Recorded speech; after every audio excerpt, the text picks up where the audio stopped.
Hello, everyone, and welcome to this week's AnythingGOEs live stream. We are going to talk about Cup of China, which closed yesterday, right? Yeah, yesterday. Yeah. And we have a very special guest. Hi, we're so excited. We're so excited to have Meagan Duhamel back on the stream with us this week. I think everybody knows, but Meagan is a world champion, Olympic medalist, now para coach, and we're thrilled to have you on to discuss the event with us. But before we get into China, I would love to know a little bit about what your experience was like in France last week, because you were there with your teams and at the Grand Prix in person. Yeah, I haven't been at the Grand Prix in France, oh my God, since it was called Eric Bompard. So however long ago that was, and it was held in Paris. Times have changed. You have to walk up a set of stairs to go to the Kiss and Cry now. A little bit different than back in my day. But it was really fun. Both of our teams skated pretty good. They both made improvements over their last competition. So we were really happy with that. And came back home and already started working and scheming and brainstorming for the next competitions. That's great. What is the next competition? Well, I'm going to Austria next week for Ice Challenge Cup, Ice Challenge in Graz. Never been to Austria, so I'm very excited about that. And we have 4 pair teams from my rink. Oh, wow. So one of the coaches at the rink, Jeff Langdon, and I were both going. Yeah, and we have 4 teams. They're all basically there trying to get minimum scores. A junior team from Canada is going in the senior event to get the 4 continents minimum score. We have a Spanish team going in the senior event to try to get the Europeans minimum score. And then Sophia and Livio from Austria and Audrey and Balazs from the States are trying to get the world score. Yeah. And Audrey and Balazs skated really well in France last week, or whenever it was, 2 weeks ago. But they missed the world score by 0.19. Oh, that always sucks. When it's so So we need like 1 extra GOE or 1 extra level from one judge or one element, and then we're going to get it. So fingers crossed for next week. Yeah, also keeping our fingers crossed. Good luck. Should we get started? I think a lot of people have joined by now. Amazing. So we are talking about Cup of China. And the first competition we talk about is pairs, because I thought Meagan could have enough time to talk about the pairs event. So yeah, in first place, we have Anastasia Metekina and Luca Berulava. In second place, Sarah Conti and Nicolo Machi. Thank you. And in third place, Wen Jingsu and Kong Han. Yeah, do you want me just to get started? Yes. You jump in. Go ahead. I mean, that was everybody's like, it feels like a long anticipated, but like a couple of months anticipated debut of Shui and Han, where we saw them on the Grand Prix list early summer, I guess in June. And I don't know about you guys, but like me, myself, I was like, I don't think they're going to show up. Like, how could they do that? That seems outrageous. Because it is, but they did. They prepared, they showed up. It was a well-skated event. Overall, it was quite a strong event compared to the Grand Prix in France, where even like, the last place team scored very well and competed very strong. But focusing on the top 3, I'm going to start with something that like it's been floating around. I'm sure you've seen it with some technical calls with the lift in the short program, but they repeated the same lift in the long. So we're talking about the same lift. It happened in the short and the long. In the short program for pairs, it's required to do a group 5 lift. When the man's hands are in front of him, like you see in the picture, Kong Han's right arm is low, kind of in line with his chest. That's a press lift, and that's a group 4 lift. A group 5 lift, the reverse lasso, the group 5R, the original normal way to do it. The girl has one arm underneath her bum and is taking off completely backwards and either staying backwards or once she's over her partner's head, she turns. When I was competing, I tried to find the year. I couldn't figure out if it was 2016 or 2017. I think it was 2017. Shui and Han were actually the original debuters of what we call in pair skating the fake reverse, which is the fake version to do a reverse. They went to Skate America along with Tarasova and Morozov, I believe both of them the same season, and they debuted this press lift reverse. And it was very controversial at the time because it was not the way that anybody else is doing the 5R, the reverse lasso. But the rules state that the female must be backwards when she leaves the ice, like gliding backwards, and the man's right arm must be over his shoulder when the female leaves the ice and is being lifted. So they kind of like found a way to do a really easy version of the 5R. We're able to teach novice teams this in about 30 minutes. Whereas Eric and I learned the real reverse. It took us over a year. So it is really a fake version, but nonetheless, if you follow the rules, it still checks the boxes. The photo you're seeing right now does not check the boxes. That is a group 4 lift, as Chris Knierim pointed out. There has been instances in the past. Actually, my former partner, Eric Radford, when he went to the Beijing Olympics with Vanessa, he performed the fake reverse and it got called a group 4 lift in the long program. So they did not get credit for it. Yet Shui and Han did get credit for the group 5R. In a long program, it's a little less severe because you still get points for the lift. You just get the value of a group 4 lift, which is a lot less. In the short program, it should have had 0 points. It was the wrong lift. It's like if you're required to do a triple loop in the short and somebody does a sow. Yeah. Like, it's just not the required element. This was really like, I can't even say it's controversial. It's just the wrong call. There was a mistake that was made by the technical panel. And there was another lift in this competition that also had a little bit of a mistake in terms of a call, which was, it seems like I'm picking on Shui and Han. I'm not. I love them. I'm a big fan. Even when I competed against them, I was a big fan of them. They did their axle lasso, their 5A lift in the long program, where it swings around. He initiated the lift, bent, and pressed it back. And that means the lift is done. But it was scary to watch as well. Like I was like, my got heart was in my mouth. I was like, oh my God, she's gonna go down. Oh God. And it was the first lift of the long. So then I got a little scared for the other lifts coming after.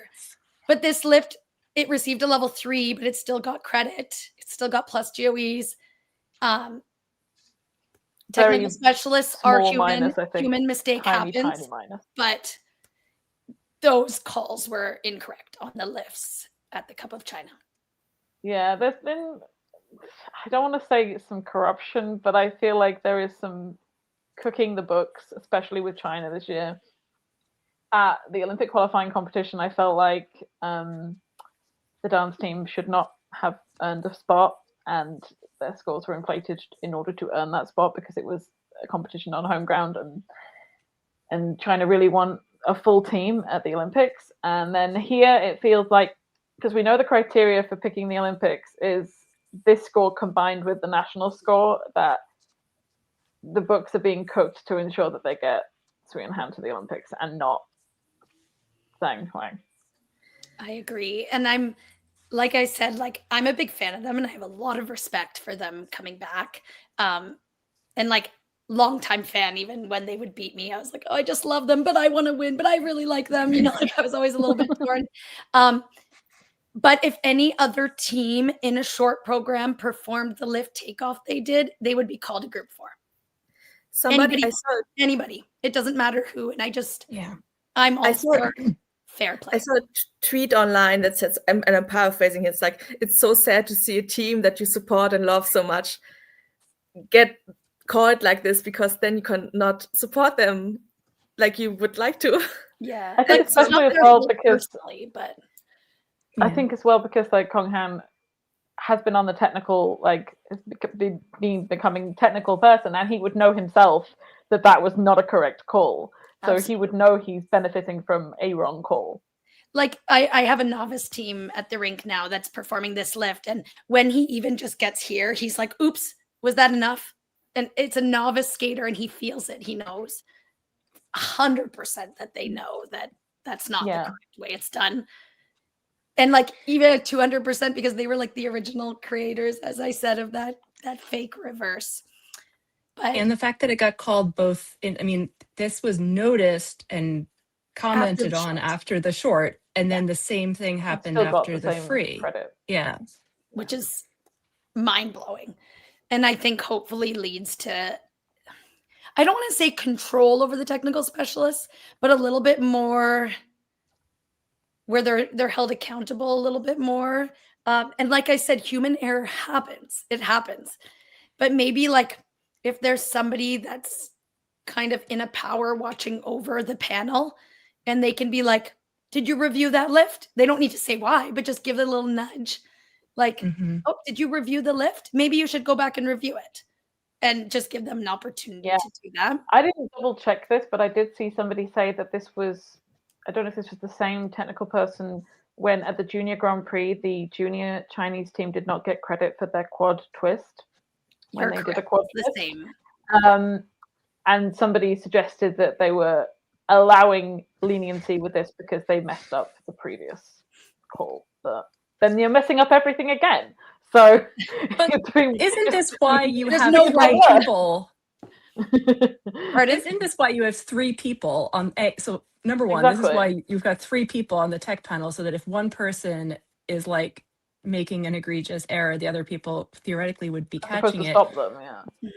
But I do wonder, because like judges have to justify somewhat, like they have roundtable meetings and they have to justify like odd scores to some degree, just to each other. Like we don't get to hear about it necessarily, but I feel like there is a lot less oversight for technical panels when they make strange calls. Yes, and making like suspicious calls, but being consistent across the board is one thing. But I'd bet money that's, next week, if a team does that exact lift in the short program, it will get 0 credit, no matter which team it is. So I just, and it would be, it would be notable if their second assignment, if they still are messing it up, if that gets called, then it kind of adds into they're getting leniency because this is a Chinese competition and it's influencing the Olympic choice. Mm-hmm. Because it would have, that's like an 8 or 9 point lift. It would have had a huge effect on. Without a doubt, Zhang Huang would have been ahead of them and would have been third on the podium. Yeah, I was wondering, where would they place after the short in theory? They would have had about 7. No, they got 72. They would have had 63, 64. They would not have been in the final warm group. No, yeah, they would have been near the bottom. They would have been like 6th or 7th. And even then, I think the PCS were judged lenient as well, because it's very clear that they are not fully trained. They're not the team we're used to seeing. Yeah, and they're not the Sweden who left us in 2022. They'd kind of pick up where they left off, which seems a bit ambitious. He has like a full-time job.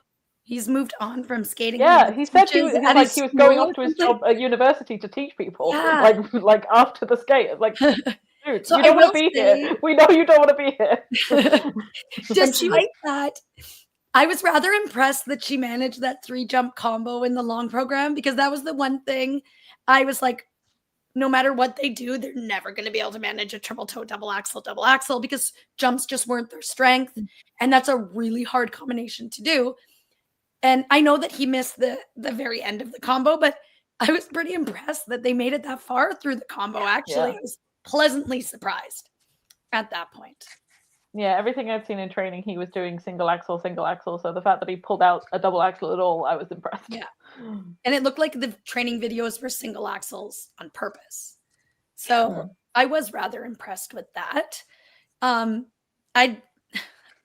still skeptical if they will go to NHK, considering the skate and their scores are far below what they used to get. I don't know if that's what they expected or not. I don't know if maybe they think more training to get ready for the Olympics is more valuable than competing like this again. I don't know. I think that they've got to rethink potentially their plan. I'd be surprised if we see them at NHK at this point, to be fair, though. The throws were still beautiful. Yeah.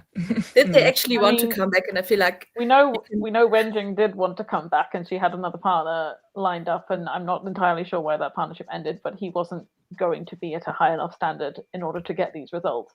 I don't want to say he's been forced back, but it feels like he's been very heavily influenced to come back, and he didn't really want to. I saw him at an event like a year or two ago. He was like a representative of the Chinese Federation, I guess. And he was like, she's always asking me to come back. Of course I'm not. I don't want to. That's kind of what he would tell people, but who knows? Yeah. And it feels like the chemistry's off as well, like, because they always had such a good relationship on the ice, and their programs always looked so cohesive, and now it just kind of, not like, we're kind of like beating a dead horse. It just feels like they're just like, they don't, it's the spark's not there that used to be there. There were some amazing moments in the choreography. Like, I love the start of the short program. Their throws still look amazing. Like, there were moments that I could see, you know, who they are. And, you know, I think in theory, if they were training, they could certainly improve and get back at least close to that. I don't see any reason why they couldn't, but that seems like a very tough ask on this timeline. But that's why it's just so frustrating to see what's scored based on the past and the politics, and not what we're actually seeing on the ice, because it's a team that when you see someone isn't quite sure where their partner's hand is going to be, like doing some crossovers, going between elements, it just makes me think like this team should not be getting those PCS, no matter what we know that they're capable of and what they've been able to do in the past. And that's not like, it's just 4 run-throughs. Yeah, it's like, oh, of course they have, you know, they're going to not look like they did before. So I just felt a little sad. My friend said it best. I was talking to my friend who follows skating before Cup of China, and he was like, they just start with a 34 and a 68 PCS in the short and the long for stepping on the ice. Yeah. And isn't that sad that we say that? And I was like, yeah, you're right. I know that to be true. But isn't that sad? Because shouldn't it be what they do? Like, if I went back and tried to compete, like, I would probably deserve a 22 for PCS, and I hope I would get it, because like, it's just, you have to deliver and you have to earn those scores. And then in the short program, they got 34 PCS, and I was like, wow, we were right. Like, we were like, all they have to do is step on the ice, and that's the PCS they'll be slotted with. And it's just unfortunate. I give a shout out to the Canadian judge who put them 4th in PCS in the free skate, and called put a negative GOE on all 3 of the lifts, which I thought was fair. There was a few, looking at skating scores, there was a couple judges that were more in line with what we saw on the day, not what they're capable of, but what they delivered. And it's noticeable that obviously, like, if this is, they've just come back, they're not going to have the world standings points if they are at the Olympics to be in a later group. They are going to be starting very early, and there's a lot of really good pairs teams right now who are likely to deliver more solid programs. So even if the Chinese Federation wants to push them there and thinks, you know, sending the previous Olympic champions is the right thing to do, it's not. They're not gonna medal. I haven't heard them state like a concrete goal to what they're doing. So I'm actually curious, like, what's the motivation and what's the goal? What are they, like, what is it that they're trying to achieve? I'd be very curious to hear that from them, and maybe I'd understand their comeback more if I knew the reason. And like, in my heart, I want to root for them, but it's really, like you had mentioned earlier, it's really difficult when we see what we saw and then we see the scores that were given. And even in terms of the team event, with the consistency of the rest of the Chinese team, that's not a team that's going to likely make the free skate. Like, they're not going to be making the podium at the team event. Even if they make the free skate, it'll be like just in. They won't be fighting for a medal. When you look at like the strong fields from Georgia and Italy and Japan and USA, I don't see how it factors. Not happening. No. Yeah. And Do we want to talk overall, sorry. though, I was going to say talking about other teams, because I feel like we've been picking on poor Svein Han. No, but it's, we're talking about the judging. But I was going to say that overall, this was such a strong event, and it was in a really exciting way. Like, it really shows that whole, like, okay, the Paris discipline has just as a whole kept improving, and we're at a really exciting place. I had a moment when I looked like, not that I felt sorry for Katie and Daniel, who had a couple of just like really awkward errors and fell down to last place here. But I had a moment where I thought, this is going to be so painful if Annika and Robert skate two good programs and look so much stronger and came in last. Would have been so, so but that really goes to show the overall quality that we were seeing here. It was really good. And I think this season in particular, I think Sarah and Nick have really improved the composition of their programs. I think that the composition has a lot more intricacy in their choreography, a lot more detail. And I really, really like that from them. They've also added one of the harder lift takeoffs in their free skate, which is just upping their base value. And yeah, there's been, significant improvement within that team that I'd say there was a case to be had of them winning the free skate at this competition. Yeah. I was a bit surprised it wasn't closer. But with that being said, the Georgians are just so consistent, and it's really hard to beat consistency because the math just keeps adding up.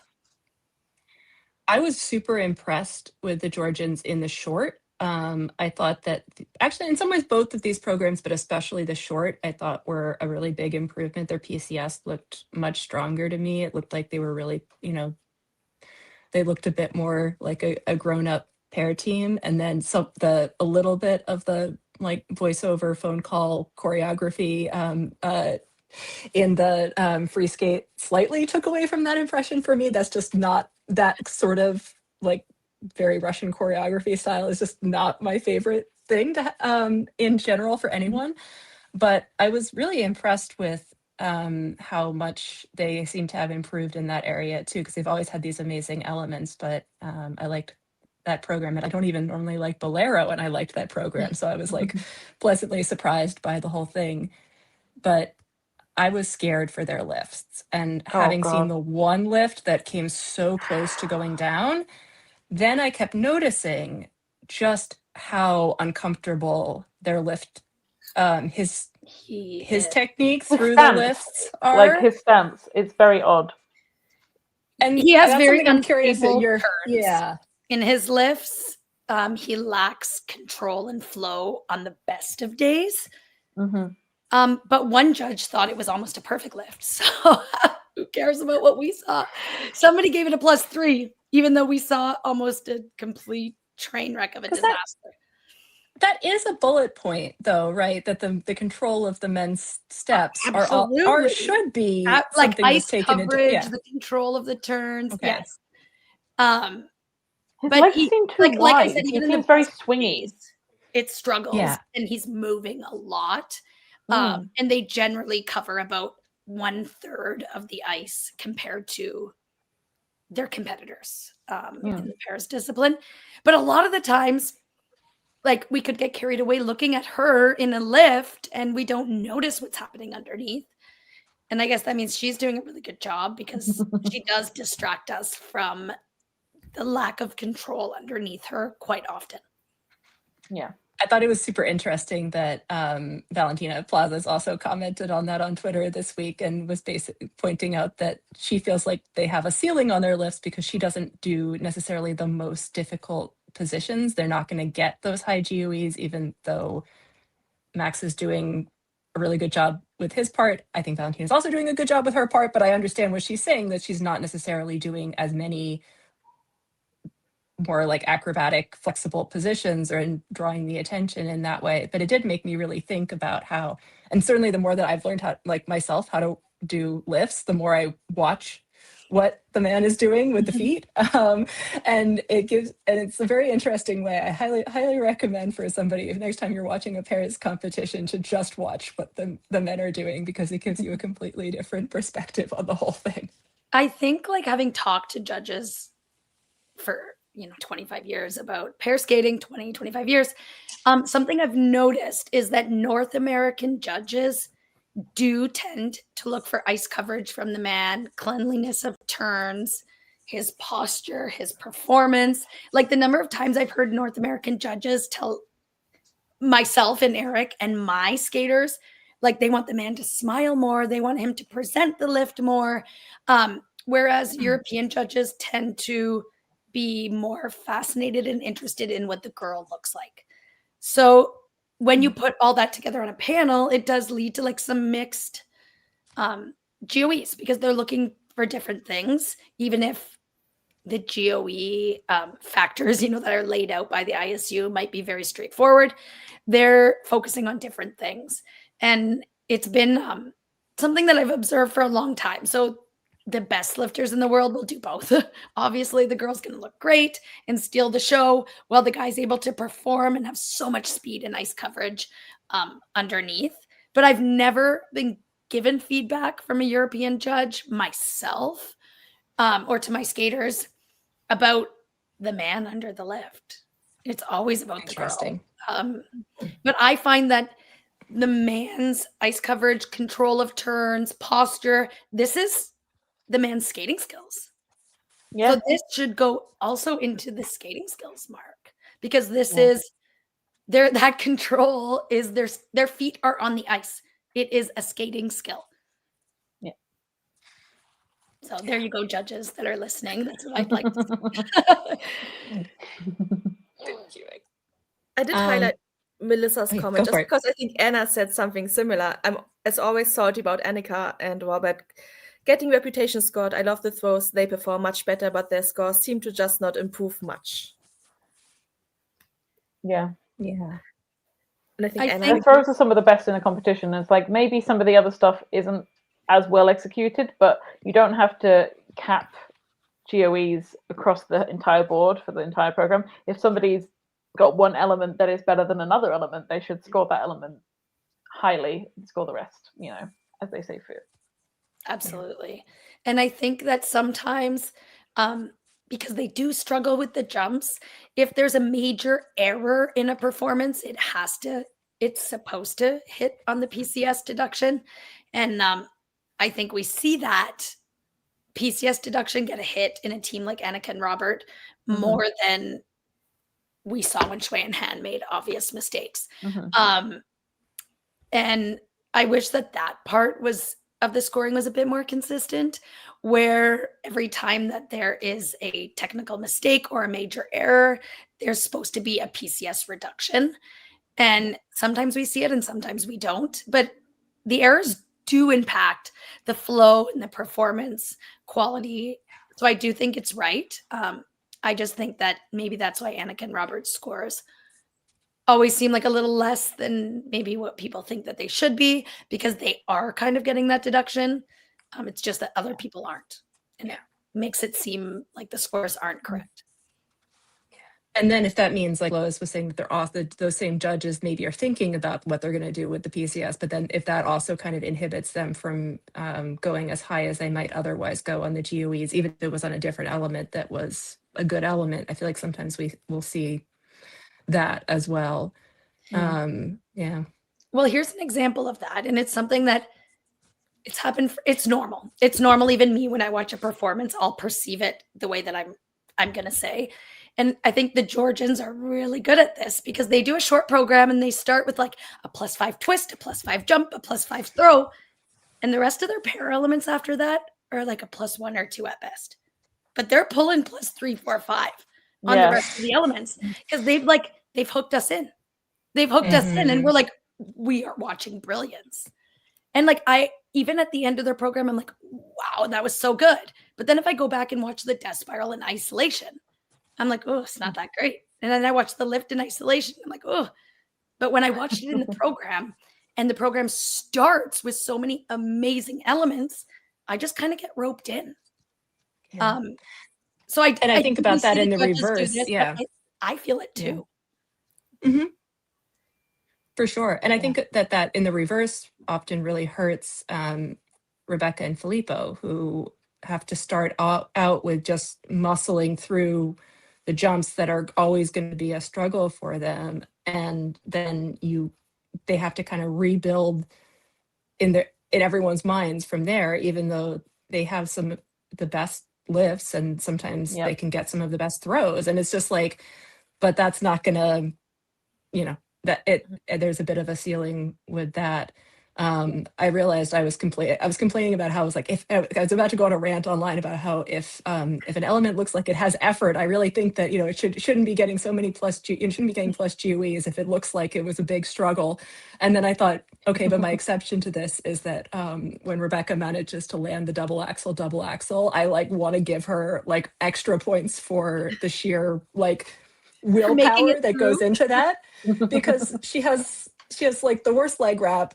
She always it's such a struggle, but she's gotten so much more consistent about actually getting those jumps done that I'm like, there's a part of me that wants to just be like, yes, every time, even though they're not objectively good jumps, because I've watched what it's taken just to get even to that, to that level. But I do wonder for a team like them, if they're going to do double Saukaus, maybe they should bury those double Saukaus somewhere in the program rather than have the two jumps back to back.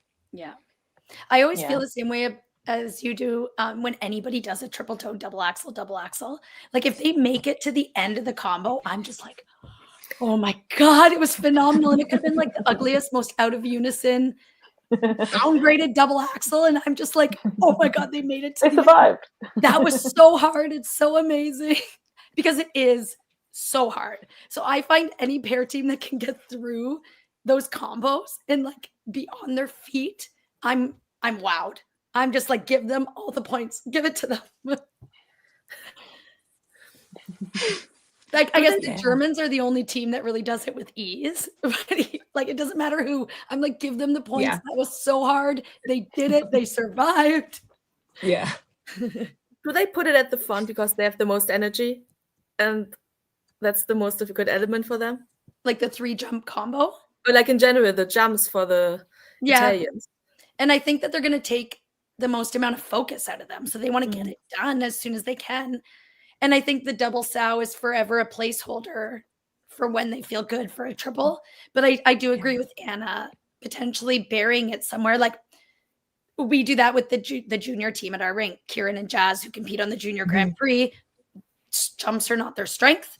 They do a double sow side by side that sometimes they miss. So we try to bury it in the program, almost in a spot where it's forgettable. And we do that strategically. I feel like Peng and Jin used to do that as well, because they used to do double sows, doubles, and I feel like they did a good job at hiding it in the program.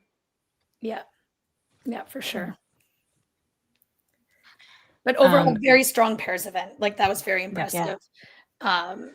In the short, we didn't talk about the young. Oh, sorry. Go ahead, Megan. Yeah. No, I was just going to say, and even in the long program, but you want to talk about the young Chinese team?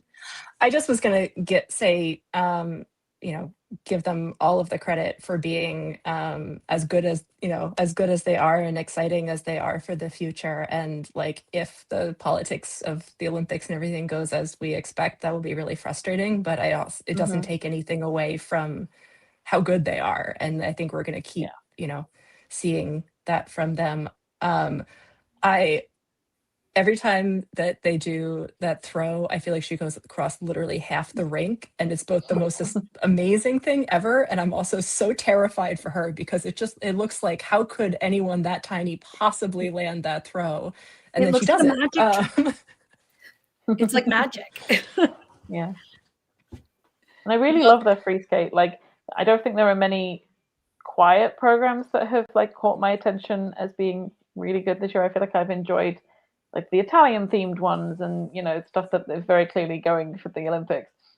But they seem to really settle into that Coldplay free skate very well and take advantage of every kind of nuance in the music, and I really enjoy it. I'm really impressed by the improvement in their basic skating and their pair skills. from competing as juniors last season and not having a good junior worlds at all. And then all of a sudden show up this summer. I saw like a video of a local Chinese competition this summer, and I was like, is that a new Chinese team? Like, I didn't even recognize them. So, I mean, all the kudos for, their senior transformation, because they look really mature and, they're jumping right into the senior ranks looking like they fit right in. Yeah, it's really great. Speaking of Italian warhorse programs, I'm officially already sick of Caruso, and it's only October, so I was having some feeling, not as sick as I am of Ghost, the musical, but I am definitely. I hate Ghost. It's very funny. I watched most of this competition with my parents, who are since I'm staying with them, are being subjected to a lot of skating right now, and we had some commentary about why some music was getting used over and over again. I was like saying like, okay, but the Italian things, like, that makes sense. And then I had to show them Rebecca and Filippo's Volare program, because I was trying to say, okay, but you can be Italian and still be fun. It is possible. So I was glad that like one team out of everyone who's picking Italian warhorse dramatic music, like one team found something that was like, it's a little cheesy, but it's fun. So I was very happy for that choice in this program too. Yeah. Small wins. And I love seeing how happy Filippo was. Like, I feel like he's usually the more reserved of the two, and he was like screaming his head off. So I think it was a big personal victory for them to do so well here. And I also want to shout out the person on Twitter who said that the pairs flamenco rhythm dance is going much better than the ice dance 90s rhythm dance, which really made me laugh, because it was a little bit what it feels like. It's like everyone got the same memo of doing sort of Spanish flamenco-ish programs this year, but there are actually a lot of good ones, and it'll be kind of fun to see how the two poetas do back to back, and how everyone is sort of trying to go down that road. Yeah. It's funny. I don't know if we were going to talk about dance right now, but I'll just say, because you just brought up the 90s theme, that it pains me so much to watch all these rhythm dances. And I was talking to a very prominent dance coach when I was in France, and they were like, we hate it. We hate everything about it. We hate choreographing it. We hate watching our skaters. The skaters hate it. We hate it. Everyone hates it. And so, can they please tell Sean Redstead that? Like, us as viewers. There's a lot of things I would want to tell Sean Redstead. So I was like, and they said that they have told the ISU, I don't know who at the ISU, like I say the ISU, like it's like one person. Obviously it's not. But yeah, it was just funny to actually like talk to somebody so involved in ice dance and know that they share the exact same pain that I do from this 90s rhythm dance. So just like, I know that because we're watching the skaters, it's easy to be like, oh, why are they doing this? We don't like this. It's not their fault. They're following the rules. Yeah. They're doing what they have to do. And the coaches are like, I hate every bit of this, but I have to follow the rules. The rules are the rules. The worst part and every time someone tries to be creative with it, they then get told that what they're doing isn't fitting in, and everyone gets kind of funneled back toward the central point. But just, and we'll list the dance podium and officially switch. But when you were saying that about like talking to the ISU, I sat in on the ice dance technical meetings whenever I was at competitions last year. And it was very interesting, listening to like what things people were saying to the technical committee and the feedback. And but every time that Sean or whoever from the technical committee was giving the presentation was saying, we've been hearing from the skaters how much they're enjoying this. And I'm thinking, but are you hearing honestly from the skaters? I think they might need to do an anonymous survey of the skaters. Like, there's a little bit of disjointed, like, okay, but they're the judges. Are you really going to tell them that you don't like the choices that they've made for, like, so. I mean, I'm sure there are some skaters, like I imagine Lila and Lewis, they love this theme. That's, a style that they're naturally gravitated to. And I think that's amazing. That's what makes them unique. But I think that you'll find the few that are like, yeah, I love it. But you're going to find the majority that are not comfortable with this theme. I think what the most annoying part is that there is so much good 90s music and so much of it cannot be used because they have told them that all they have to use up-tempo music. Yeah. So, like, I think Phoebe Becker had a TikTok that she was like, I wanted to do Bittersweet Symphony, or I wanted to do Wonderwall, and I couldn't do any of this because I was forced to do up-tempo stuff. Upbeat enough. Yeah. Do you want to continue with Ice Dance then? Or... We can do. Okay. Yeah. Do you mind? Is we're here? Like, sorry, I kind of jumped into no, it just to make it was a natural. It was a natural trend. Yeah. Lois, can you do the podium? Yeah. Gold we have Madison Chock and Evan Bates. Silver we have Emilia Zinkas and Vadim Kolesnik. And bronze we have Evgenia Loporeva and Jeffrey Brousseau. I do want to highlight Daniel's comment because 1,200 beats per minute. I would love to see that. I think yeah, it's 120. I think not 1,200. It would be mad if it was that fast. It is a struggle, but I think with this competition, rhythm dance aside, I think that the Americans that finished in second here, I'm going to pronounce their name wrong, so I'm not even going to try. Ziginis and Vadim Kolesniak. I think that they've, kind of put themselves in a position where they're really entering a new group in ice dance, and I think they're setting themselves up very nicely as the season starts to be strong contenders for the U.S. Olympic team, which is going to be so hard because there's so many great dancers. But in order to get yourself in consideration for that team, you needed to step up early in the season and put out some big numbers, and they have. And they even had some judges putting them in first, and I think that they really made a great statement and case for themselves, and I'm really excited to see how that develops. I think they've almost got it on lock at this point. I think the judges have been a little bit wary of them in the past because they didn't have the citizenship, but now Vadim's got that. Like a month or so ago, he's officially a US citizen. I think they're all in. They're like, we can go with them now. And we're obviously still waiting on Christina Carreras, but supposedly hers is going to be sorted by the end of the year. I have never been convinced that the Shibutanis are going to be in this battle, and I'm still not convinced. I guess we'll find out soon enough what they're going to bring to the table, but I've never been penciling them into my Olympic team because I think 7 years off is an insane hurdle to overcome in the first place, and not doing any challenges or warm-up competitions before the Grand Prix, I think, is a terrible idea. But I think and with Green and Parsons struggling here with injury, with that being a head-to-head with Zingas Kolesnik, and even if I think the team, the Olympic team, is almost decided. I think a lot of dance teams made a mistake by not competing in Challenger Series this fall. I'm not sure if there's a strategic decision as an ice dancer not to do that, but we saw the Italians, and now I know Chuck and Bates won, but they really didn't produce the scores and the performances that we're used to seeing from them. I think it would have benefited these two teams to have competed in the Challenger Series, got some feedback on the programs, on technical levels, getting your feet wet, competing for the first time in so many months. It's so valuable. I'm just surprised that none of the top three dancers in the world chose to, that three top dancers in the world chose not to do that. And now I'm a bit worried for Piper and Paul because they're competing this weekend.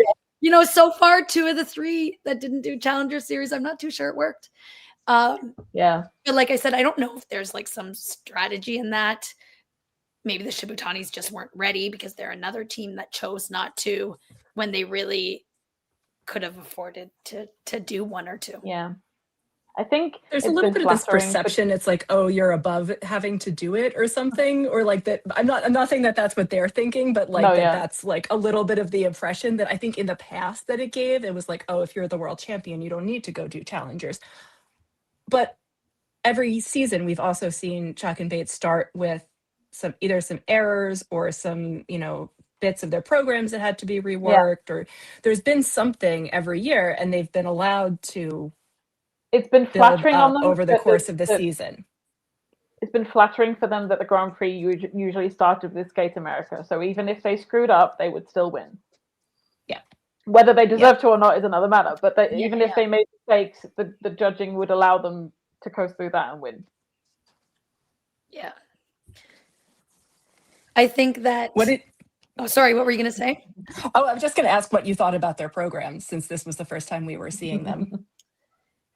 I don't think it's their best material. But that being said, I remember really disliking their material at Skate America last year.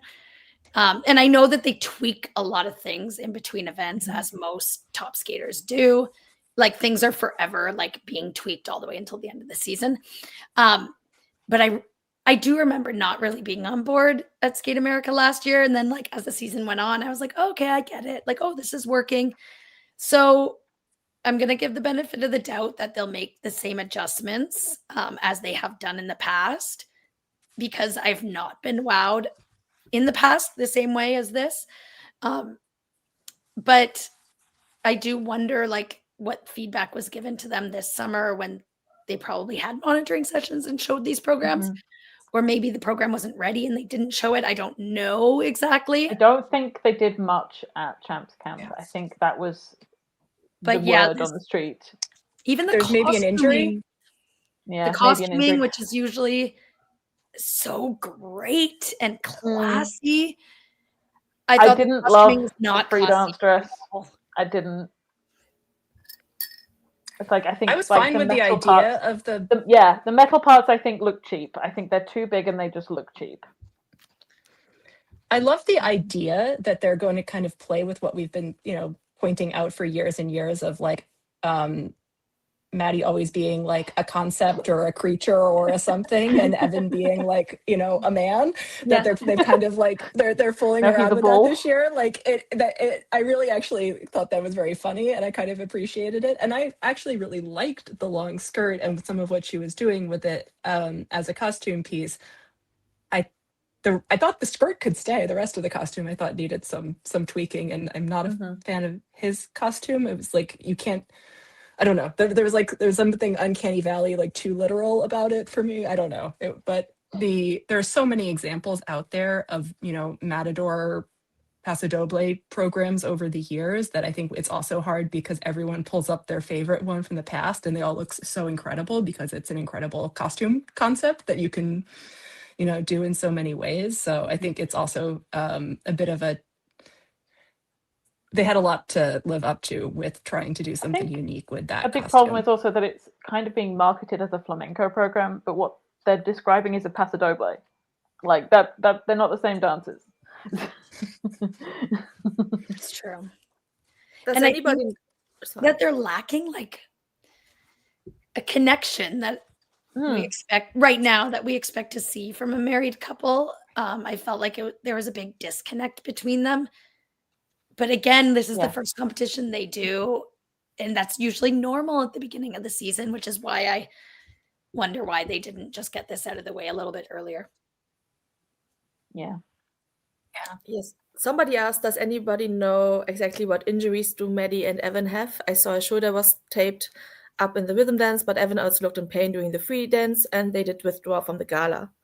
Evan has a history of back issues. I don't know if that's what's happening now, but he has got a history of back issues.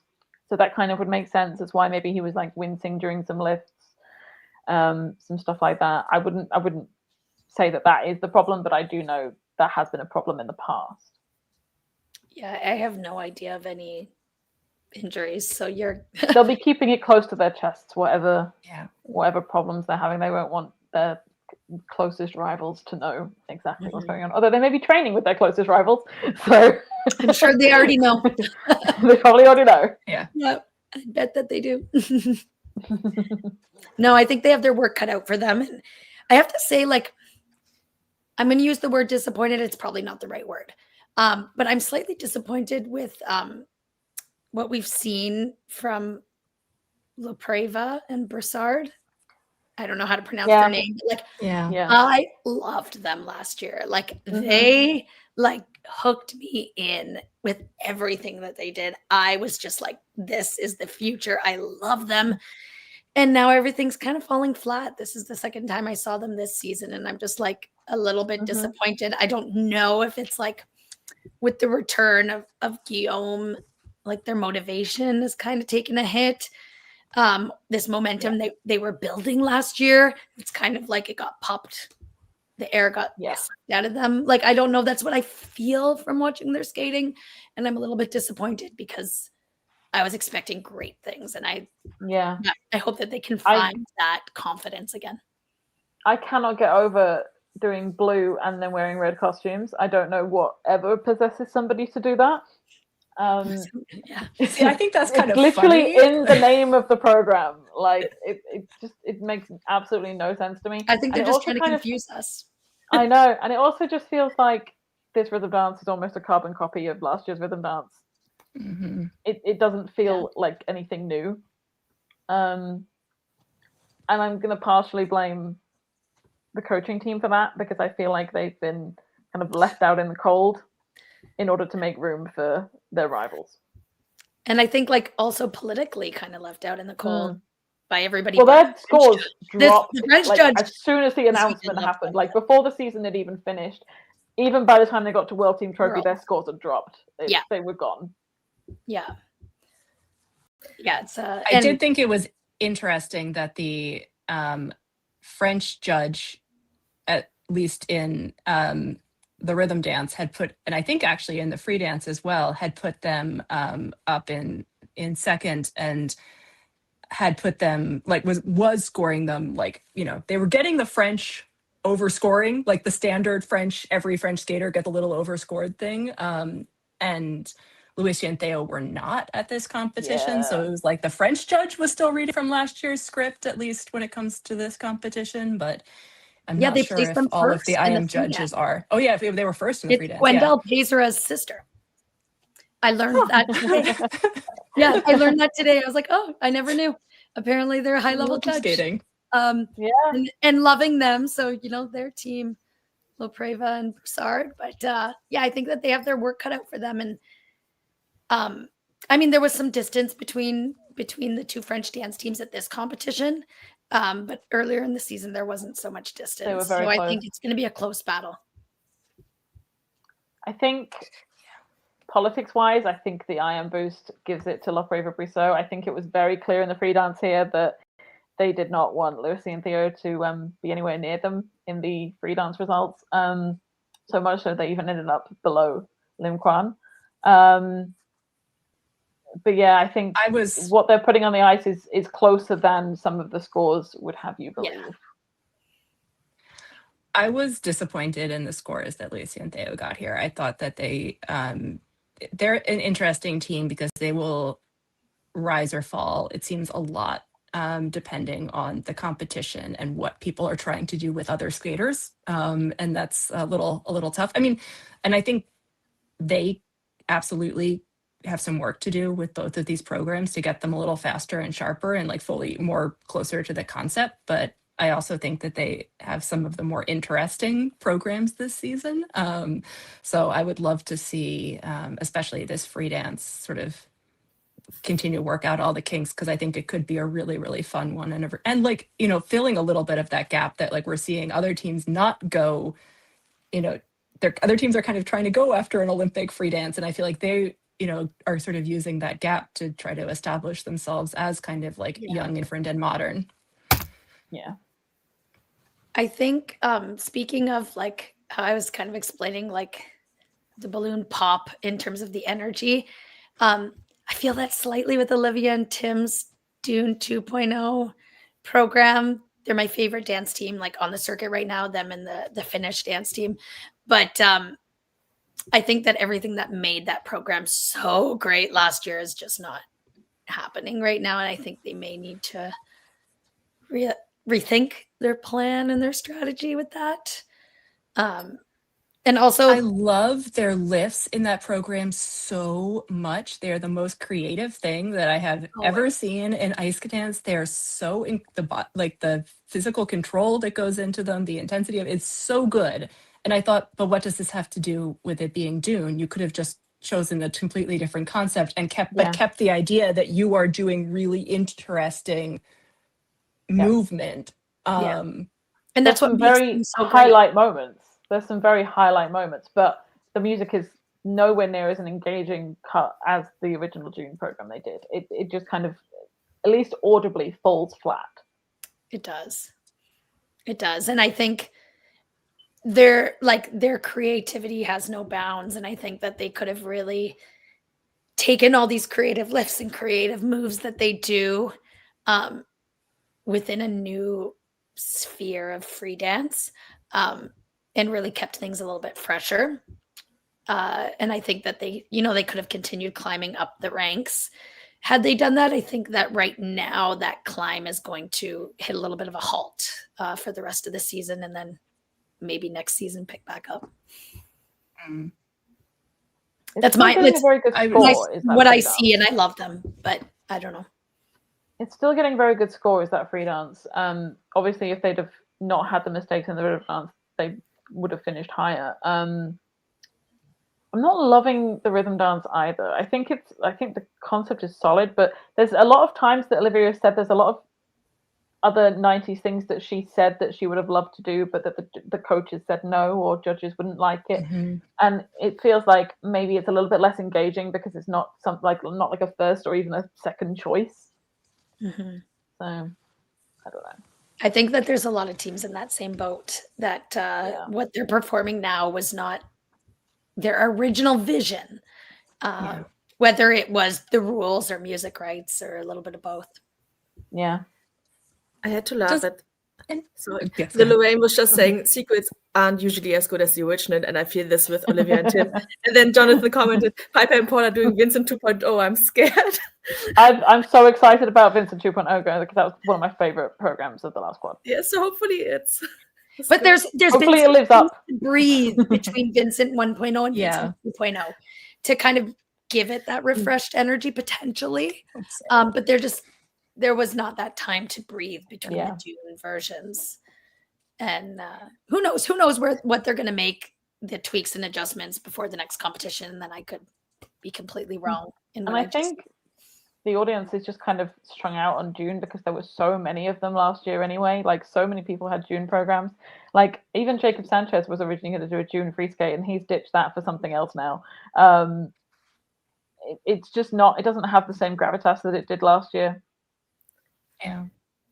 It's kind of, but that doesn't usually stop anybody. We're still doing Moulin Rouge programs in 2025, so but not a lot of great ones. Not many are doing them well. The difference. Before we move on from dance, I wanted to ask. First, I wanted to say, really felt sorry for Caroline and Michael here because I thought that they looked actually really good in their rhythm dance until that fall, and it's a real shame that he's injured, and it just feels like this team cannot catch a break. And I often really enjoy them, and I just I'm feeling for them as people going through this challenge right now. So hopefully they maybe it's not over, but it feels tough. Did they say how bad the injury is? Or what happened? The rumor was that he went to the medical center or something, or the hospital after the rhythm dance. They did go to practice, so it wasn't bad enough that he couldn't skate or walk. And obviously they must have thought that there was a chance because they didn't withdraw straight away. They waited until their spot, and then they went to the judges and said, we're withdrawing. So they obviously thought there was a possibility they could perform, and just couldn't do it in the end. Yeah, I haven't heard. And I guess my last dance question for anyone who might know the answer to this is, what is going on with Lim and Kwan's free dance? What is the story to this, and why is he a soldier? I think that's the story they've come up with. I don't think it's anything to do particularly with the music they've chosen. I think that's just the narrative that they've gone with. It felt really this is my own bias, but this feels really it felt really uncomfortable to me. Like, I really dislike seeing him skating in this military costume, and it just felt like, especially like even worse in some ways to do it as a generic thing than as a specific thing. So I was like, it really took me out of their performance, and I usually really like them, so I was struggling with that quite a bit, and I was but maybe there's a story there. I'll that read will help me Hannah's like quote. it better. I'll read Hannah's quote from the Mix Zone. The story of our program is that he gets enlisted for war and I am left at home, not knowing whether he will come back or not. It's the day of separation and I'm living with that uncertainty, not knowing if he will return. And Yi said, my costume represents a military uniform. We changed it a bit because in pictures from the ice, my old costume looked too dark, almost completely black. We wanted it to look more like an actual military uniform. So it's just the narrative they've come up with. I think that's like kind of an artsy thing to happen. Like there was a season where we had a really fun rendition of La Boheme, and we were working with an acting coach, and she kept wanting to know the story. And we're like, we're not portraying a story, we're portraying energy. Like it's the energy. And she like, what's the story of this move? What's the story of this move? Like, there is no story to it. There's no, like, we want to perform, we want to have energy, we want it to be engaging. So I think like maybe they were working with some type of, acting coach or performance coach, and they were like, we need to make a story, we need to have a storyline, and they kind of came up with this. And that probably comes from as well the criticism of when they did Cruella, in that no one knew what story they were really trying to tell. They didn't know what character Yi was supposed to be in terms of the Cruella storyline. And they were like, he's not the dog. He's not one of Cruella's dogs. He's not that. So they probably wanted to go in with a ready-made story so that they have like a continuous thing that they can say they're doing throughout the season. Yeah, maybe. Looking I'm at fine with stories in general. I was just not thrilled with that one, but hopefully it'll grow on me. Sorry, Ellie. I'll stop talking about dance. I'm just wondering, Megan, how are we doing time-wise? Because yeah, I'll do one more discipline. Whatever one you guys want to do next, I'll do one more. What do you want to do? Playing. What do you have more to say on, men or women? Oh, probably the women. The men's event wasn't that great at this competition. Okay. Yeah. Let's go with women. Because do the results and then I'll go. Yes. Yeah. Anna, can you? Sure. We've got Amber Glenn with the gold, Alyssa Liu with the silver, and Rinko Watanabe with the bronze. I just want to start with like a shout out to that women's short program with the 62 one of the points best from Hannah Yoshida, I believe, in the short program, finishing last. I mean, she would have been in the final flight the week before in France. I think that was one of the best overall skated women's short programs we've seen in one competition in quite some time. It was really refreshing and really nice to see. So like major shout out to the women's short program as a whole. Like everyone, the skaters, the coaches, the judges, the officials, everyone, well done. Yeah. Yes. It was a really enjoyable short program for me. I was going to say, for me watching this, I was watching this with my parents who have not watched this much skating since I was a child, and we were like watching Michelle Kwan. So like it was kind of fun to go through and like look at all of these different women and be able to tell them a little bit about who they all were. And we were really commenting about how there was such a big variety in the types of stories and the types of skaters that they were. So it was fun to see that kind of variety with them all doing really well. I think so.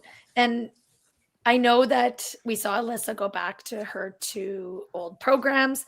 I don't know if that's here to stay or here like temporarily, because they're the short said that she's reworking Lady Gaga. Reworking Lady Gaga, yeah. Yeah. So I don't know like the ins and outs of all of that.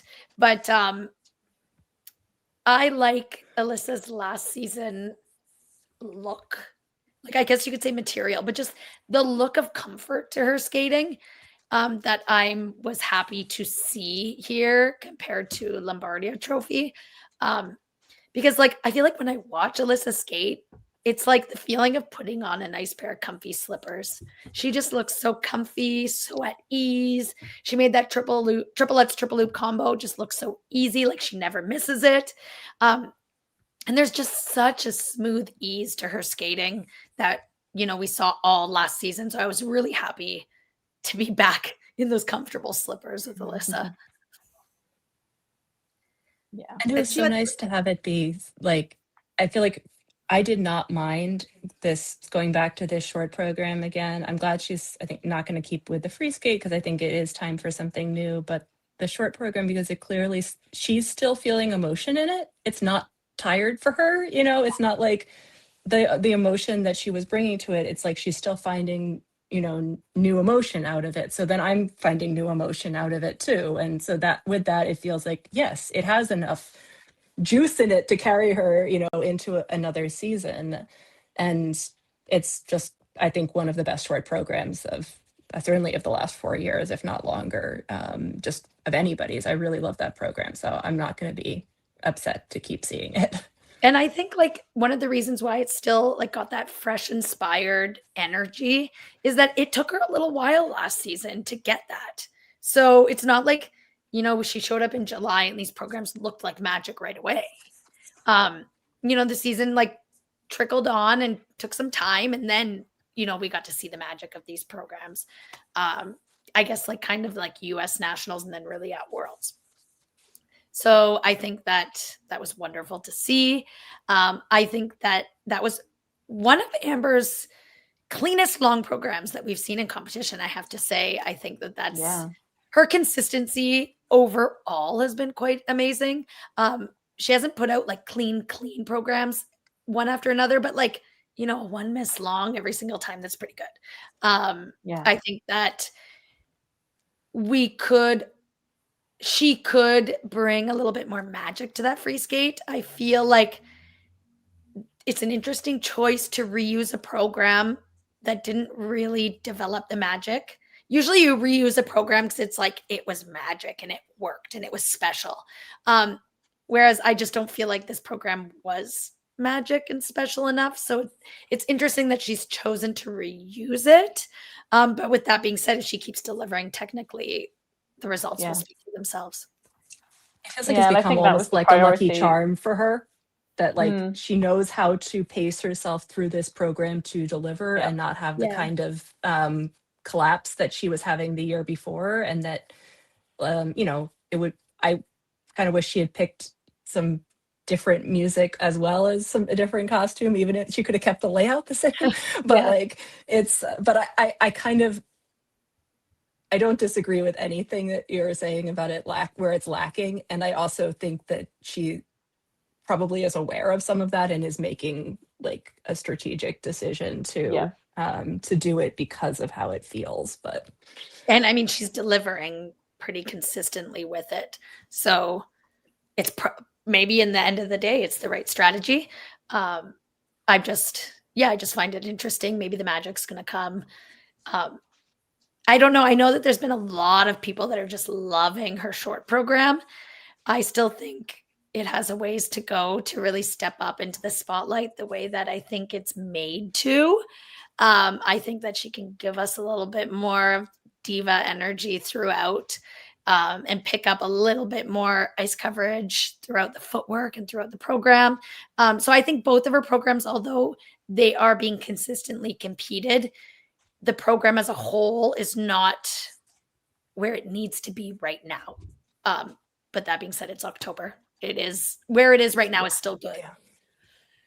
Somebody mentioned that the ice was kind of, that it was because it was so warm in there and the ice was kind of like slow and in general. And I felt like I noticed that with her. She's got this like 2 different parts of a knee slide, you know, big moment. And it seemed like she basically like ran out of slide and had to kind of get herself up at one point in that. And I thought, yeah, she went last, like the ice is not so slidey. I mean, you have to be able to adjust to that if that's going to be a big highlight of your program. But I was thinking that like there were little moments that weren't quite hitting the way they were supposed to.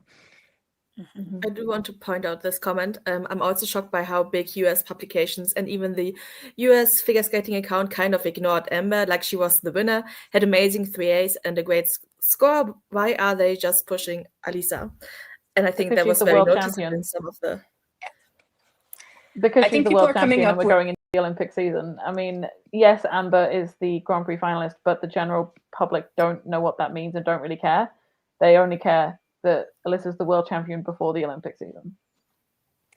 What is frustrating to me is that it seems like the US is incapable of promoting multiple women at the same time without then turning it into a rivalry. And it seems like like maybe this is naive. Somebody could tell me like, no, this isn't how like sports narratives work. But I'm like, can't the story be that we have a bunch of really good women, and for the first time in a really long time, we actually have a chance of multiple medalists, and won't it be interesting to see who does the best? Like, can't that be the storyline? Especially when they're like genuinely all seem to be as like, you know, whatever we can see from the outside. Because they can't like, manufacture a rivalry out of each other. Exactly. Yeah, you can't manufacture a rivalry out of it because they're just so nice to each other all the time and complimenting each other all the time. So you can't manufacture a rivalry there. Like they like each other too much. I do. It seems like it's the worst version of the usual thing of only like putting all your eggs in one basket. Like that seems to be the only strategy that they know how to do. I do want to quote Alisa because she said something really beautiful in the press conference, which she posted on Twitter. So follow us over there if you haven't seen it yet. But she said she gets really emotional doing the programs because she often thinks about why she is here, why she is skating. And in truth, we all have so much fun. We're all just girls, you know, and we are so happy to meet. And that makes practice fun too. And I think that's so beautiful how they all really like each other and support each other. It is really wholesome, like as a whole. And I do think that there's a way to promote that wholesome energy, as in like, look at the US women are driving towards the top of the international podiums. I don't know statistically the last time the US had first and second at one Grand Prix that wasn't Skate America, but I'm willing to bet it doesn't happen very often. I feel like it was at an NHK like a few years ago when Eva Marie Ziegler won, right? And one of the other American girls came second, but it doesn't happen that often. But I think, like you had mentioned, it's normal that the general population just knows of Alyssa based on the World Championships a little bit more. So it's a name that they naturally gravitate to. And I think the US skating and US media did a really good job, you know, really advocating and pushing Amber and her triple axel all last season. So yeah, that comment there, it was 2 years ago when Eva Marie Ziegler won NHK, but it doesn't happen often. So like, it is a great thing to keep on pushing, because we mostly just see that from the Japanese ladies right now. It was making me laugh how much the whole Twitter debate about which of them was woker. I'm like, you're literally pitting the two people who are probably the most outspokenly political in like US figure skating against each other. Like, what are you doing, internet? I feel like I'm starting to see the like week by week increase of just like crazy fan theories on the internet, and if this is where we are in October, I'm already stressed about what's great. People are gonna have conspiracy theory themselves. Like a month ago, I had to and I love looking at not just skating, but I still call it Twitter, but whatever, X. I follow news accounts, and I get a lot of news information and skating stuff too, but really everything in the morning. I opened it up and I had to stop going on X for a month because it was just getting so crazy. And I was there were so many people saying things at one point in September about things that they just didn't know anything about. And I was you're factually so incorrect and you're stating it and you don't. Yep. And it was driving me bananas. And I had to stay off of Twitter there for a while because I was going crazy with, it's fine to have an opinion, but state it as an opinion and not as a fact. Yep. Yep. But then I was back on the lack of that these China this week. So here I am. Amazing competition for Rinka. We're, it was super exciting to see, to see two skaters with triple axels like that back to back was also was a fun thing. We don't get to have that often, and they're both look so good and confident with it. And I really enjoy this gin program from Rinka when she had it a couple of years ago. So I'm not mad that she's brought it back. I do find it I really like her and I like her skating, but it's so hard to get on board with supporting her quest to, make world and Olympic teams because she's so inconsistent. So I really struggle with that because I'll watch a competition like this and I'm oh my, she's right in the game and she has a chance to go to the Olympics. And then, just a few weeks ago, she was completely out of the game. And it's really, really hard because the Japanese women are just in general so consistent. So, her ups and downs make it really hard. But when it's up, it's so great. It's so great. Great triple axel and great overall skating and interesting programs. I don't know how many of you are fans of it, but I am a fan of Gubanova's Ghost program. I do like it. Maybe it's because she loves it and like I feel that passion from her. Maybe that's why I'm drawn into it, not particularly because I'm like, I love the music or I love the concept, but like she is so passionate about it and she is performing it so consistently that like I do end up kind of buying in. I don't know if I'm like the odd man out in the skating world, like not just with you guys, but in general. I might be, and I'm okay with that. I'm okay with that. But yeah, she does. She's kind of like got me hooked on it, and I love seeing her perform so well to it. So you're not alone. She had some really nice moments. Mm-hmm. Yeah, see yeah, else there. Gubanova Chinese Nebelhorn made me cry. Yeah. So there are other people who really like it. Okay. Yeah, like I didn't think I agree with that. Like when the season started, the pair team too, like Luca and Anastasia said that they were going to do a free skate to Ghost. And I was like, oh my God, like the Georgian team is like making their quest for a team Olympic medal with everybody's going to skate to Ghost. And it's a big joke. But I am happy it's only one of them. I don't think that Anastasia and Luca would have been a great choice for them. But I think that she's doing really, really well, and she is skating consistently, and she is skating passionately, and I love that passion. Yeah. I would agree with the comment that just came in. I love how much she loves these programs. I just don't love these programs, which is like, yes, that's a good one. Yeah, exactly. But but that's fine. I don't have to love her programs, and it's nice that she has that feeling of being engaged with them. I think it's refreshing when a skater is able to skate with so much passion, because I feel like it's so rare within the women's event, just speaking of this event, to get these passionate performers. So I feel like when we do have one, after all the years of kind of Russian robots, I do feel like it's really refreshing to have people that have this passion for their programs in a way like she does, in a way like Alyssa does with her short program. So yeah, I'm all for passion. I don't like, it can be any music, I guess. So unfortunately, we lost Lois. Lois you what?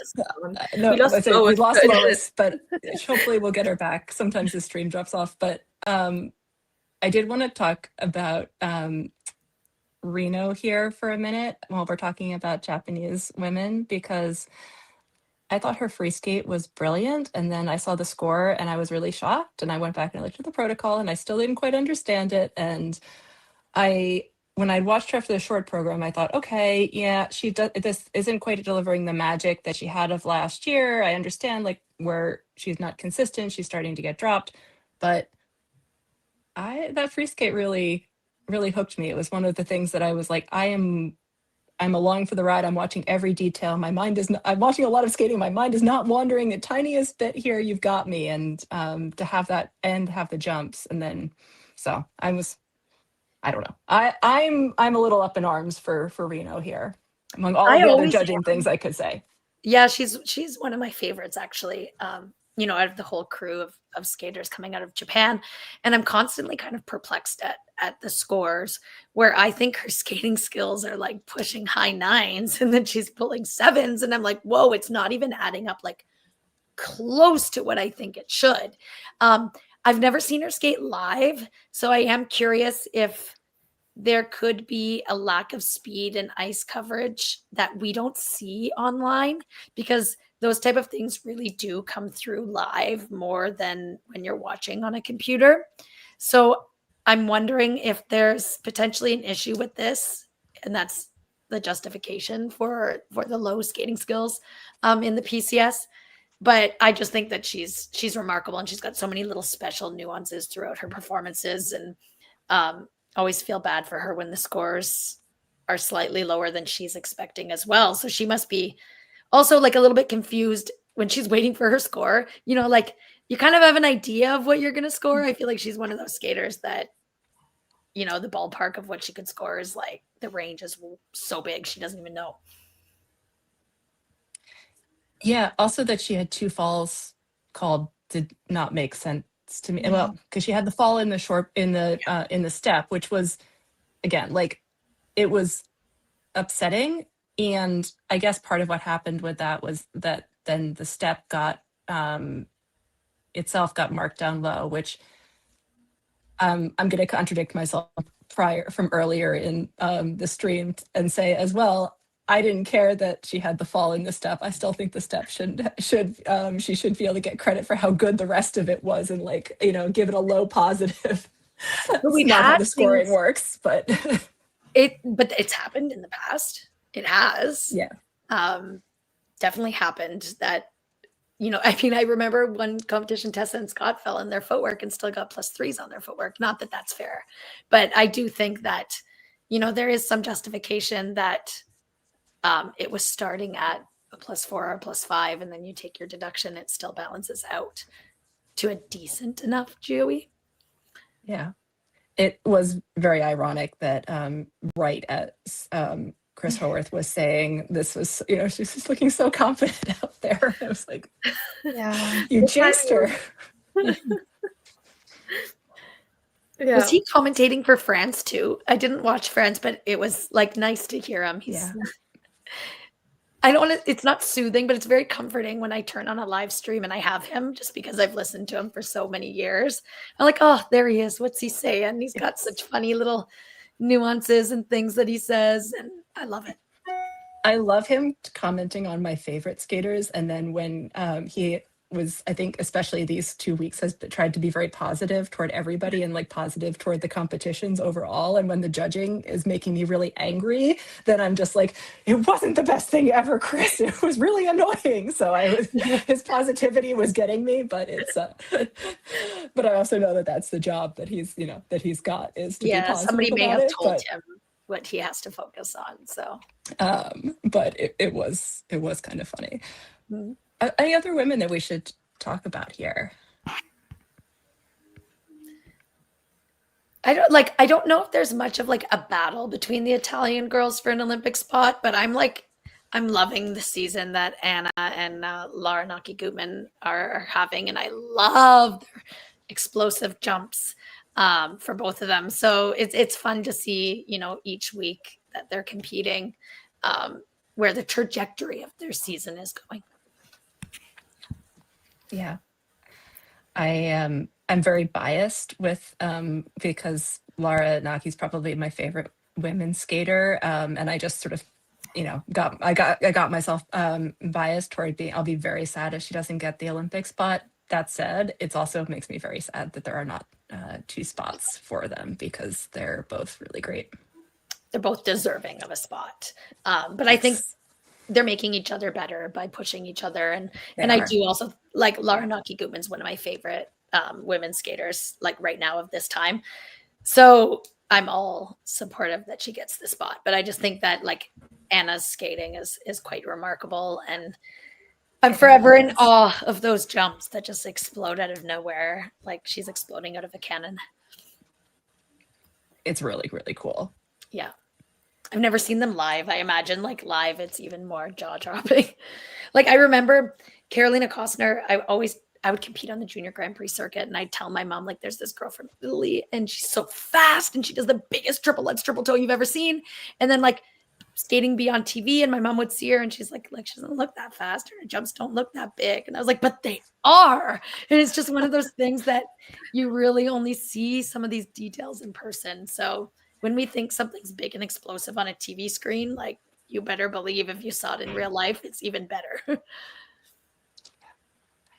I'm going to bring forth also the one comment from my dad last night, who thinks that Jia Shin's final camel spin in her free skate, where she has her arm and changes of position perfectly timed to the music, was the best thing that he'd ever seen. So it was. I think she's doing. You know, I know she wishes she had the consistency of her, you know, past seasons, but I'm still continuing to be impressed with how she's fitting into this senior group. I would love to, like, I think she's making a very, very good case for herself for the Olympic spot, even with the having a few errors. And so I would never was one of like the biggest fans of her as a junior because she was always very good, but always seemed a bit like generically pretty to me and never like caught my attention. And this year, I feel like both of her programs, even though they are, you know, very traditional classical programs, they feel special. I feel like there's more depth to her skating this season. More depth to the nuances in the choreography, to the emotion, and to the performance factor. And I think that that's what's allowing her to still pull out some pretty good scores despite errors. Yeah. I think if there's all right, we should. Yes, no, go ahead. I think we were both about to make transitionary comments. Go for it, Ellie. I was going to say, if we are done with women and no more comments, I guess, then we can let Meagan go and enjoy her Sunday. Thank you so much for joining. Thanks so much for having me. Anytime. Any go men find my takes family outside in the backyard. Yeah. I don't know where they are. No, we appreciate you so much. We'll definitely have you back again. And thank you for also explaining the pairlift scenarios to us. It's very, very helpful to have an expert. No problem. Have a great day, guys. Or a great night for some of you. Bye. Bye. Bye. Bye. Wait, where's the... We saw that at the same time, Ellie. I didn't mean it like that. This is usually safe for men, but yes, I don't think Lois is coming back, so we will do the best with men. Oh yeah, Sarah wants us to say, remember to like and subscribe before you leave us, because Meagan left us. Yes. So please don't leave us. This was so good. I enjoy. We'll have less educated but equally opinionated takes about men. Yeah. I'm sure. And please continue to comment, because I hope we have more time to talk to you guys. So, Itsumi, would you like to read the names? Of course. So in first place we had Shun Sato, second Daniel Grassel, and third Mihail Shaidarov. Super happy for Shun. I think his skating is amazing. I really like the Firebird as well. I'm surprised it's not more of a warhorse, to be honest. But yeah, what did you think, Anna? I completely agree. I really liked this program, and just in the moment, skating last. And I think in some ways seeing him skate after Mikhail and Daniel, who have the technical side, not as much of the component side, though I will say I think that I was impressed. I feel like Mikhail there's glimmers that like he could, if he's if he wasn't quite so focused on the incredible technical things he's doing. I do feel like I've seen like little glimmers that he's improving, but Shun was really fantastic here. And I haven't always I've always found him a pleasant skater, but like it goes back and forth for me whether I feel like he's somebody that like fades into the background or stands out more. And I felt like especially in this Firebird program, he really stood out. There were a couple of really, really nice moments in the way, I think it's a well constructed program in terms of like the music cuts that they're using and the way that it goes from, there's like some of the final jumps are happening in the almost very, very quiet, slowly starting to build up again part, and in a way that kind of like builds the momentum. And he had a really cool like bit of his choreo sequence. It was sort of not so traditional, like lunge. I don't know. There were like some really nice moments to it. And I wasn't sure when I first saw it that it was going to stand out to me. I wanted it to be a little bit more like explosive, dramatic. And in this moment, at least in this performance, it really drew me in. I think somebody said, don't get me started on Shun's low PCs, because I saw that earlier. And He seems to struggle a bit in general with PCs. Yeah. We are getting so many comments. I'm trying to keep up. She has wonderful posture and carriage. Yeah. He projects a really nice sense of dignity on the ice that's become a real part of his identity as a skater to me. Like, yeah, absolutely.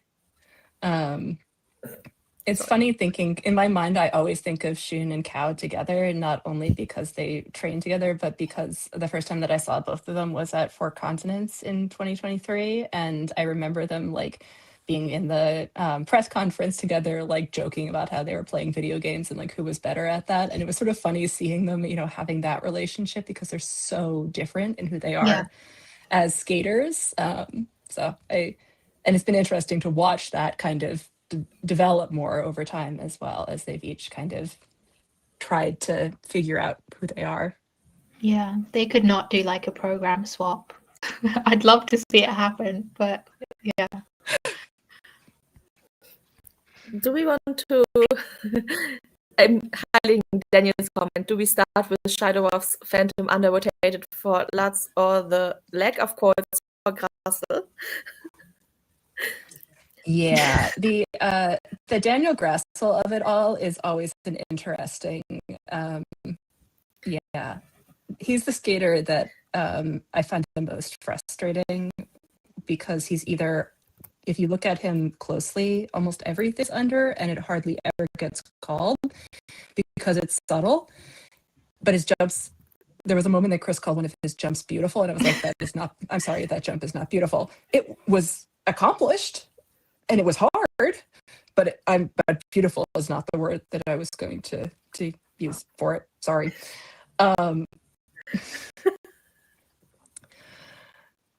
Yeah.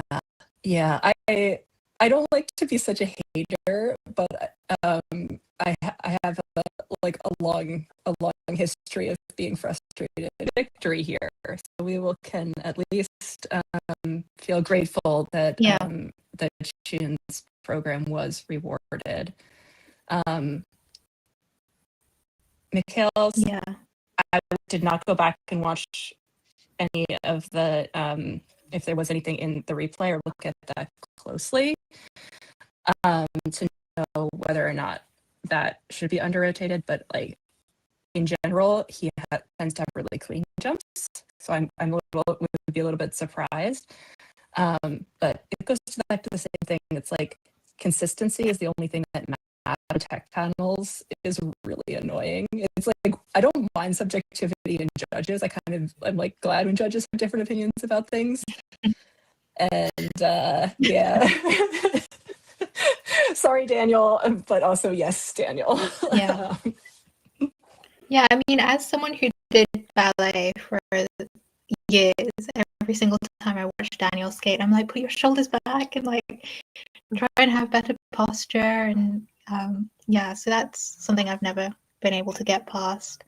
I don't know. I mean, in this free program, I'm pretty sure his arms are like really straight forward to try to blend with his natural skating style or something, but it just felt really obvious to me. Like I just couldn't see past that.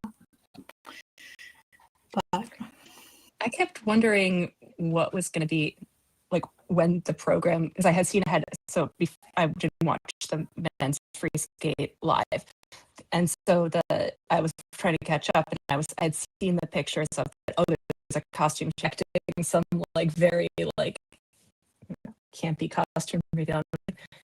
Just during the spins at the end, what? But because I have seen and liked the movie Conclave, I was trying to figure out like, okay, so there to be a story, please. Like I wanted my liner notes for this program, and it wasn't giving it to me enough. Also, but I didn't. I will say, despite all of that, with my inner hater coming out, I didn't hate the program. I thought it was fine. I think it's the right. Okay.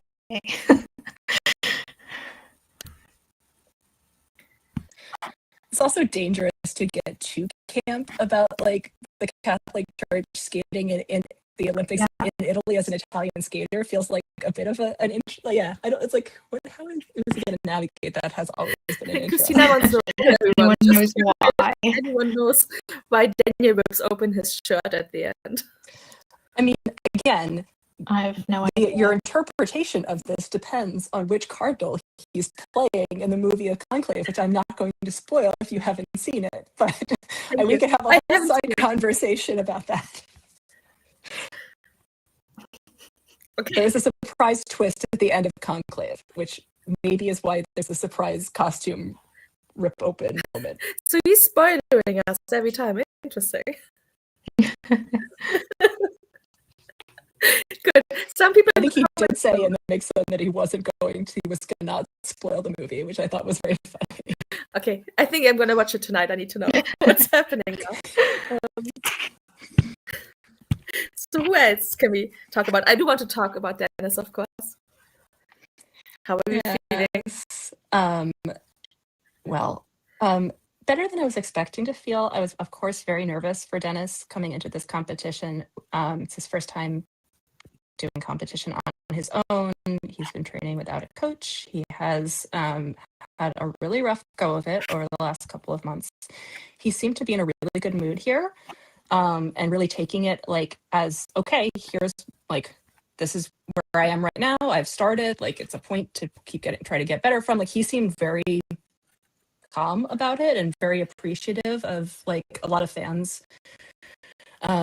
Really, there was a fan project to try to, like, get him messages like in 24 hours, like right before the competition, and that got delivered to him, and he really said he appreciated that. And so I think he felt like, people were stepping up for him, which was good. I'm glad that he felt that way. As a longtime fan of his, it's hard to watch him skate programs where he looked like he was thinking so hard, and not really living the program. I've seen him skate these programs so many times in practice and in competitions. So I was really looking forward to the debut of his new short program. It's a really, really beautiful program. Yeah. And it was good here, and it can be so much more if he wasn't feeling obviously competition stress. It's, of course, felt like he was, very underscored in his PCS, but also rather than me complaining about that as much as I might otherwise, I kind of understood a little bit, because it felt like he wasn't fully performing, at least not compared to his usual standard.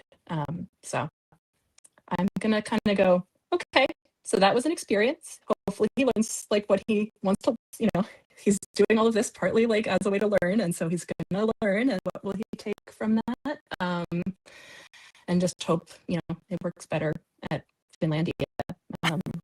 But yeah, it was definitely, I got up in time to watch it, saw his program, saw the when Vince's bloody shirt costume come out on the ice, and thought, I need to go back to sleep, because it was like very early in the morning and I was very tired. So that's why I did not watch the rest of the men live. It was not to be a hater toward the rest of the men. But I had a moment of like, okay, that's enough anxiety. Yeah. I'm going to go back to bed. So yeah. But yeah, that's my Dennis take. It's hard, it's hard to watch somebody go through that, but also, like, as his fan, I have been through a lot of ups and downs with him over the 10 years that he's been competing in seniors, which feels crazy. So, it was a rough competition for junior. I really felt for him. Yeah. Yeah. What did he ended up in 8th place? Yeah. Yeah. Also, Sota, really rough. I was so excited for Sota after the short. I mean, I should have known, but because I knew how injured he was, but he looked so good in that short. And then, yeah. as disappointed for Jacob Sanchez here, though, also, I have to say, he's really rapidly becoming one of my favorite of the young group. And I thought his free skate was really beautiful here. I mean, I still think he's in the conversation for the Olympics, but I think he absolutely should be. I think he has to show that he's compete consistently at this high senior level, but I think he has everything that it takes to do it, and he's really developing. Yeah, his lines are gorgeous. Like, it's just so nice watching him skate.